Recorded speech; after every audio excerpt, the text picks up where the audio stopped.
турския водопад Карапанар, Странджа.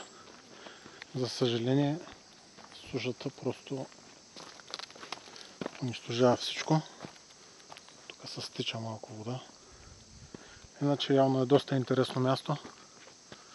Вижда се водата откъде слиза тук, когато намалее.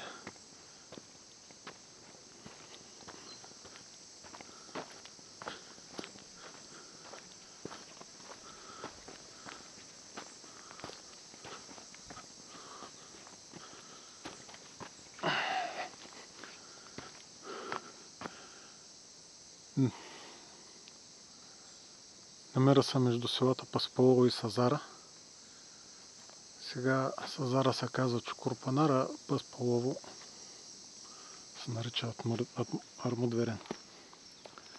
И така, да, доста интересно място. За съжаление, водата я няма.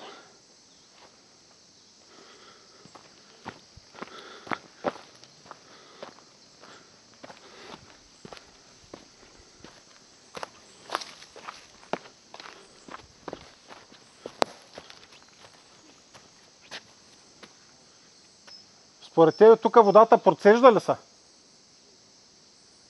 Процежда ли са тук водата, защото няма нищо на водопада?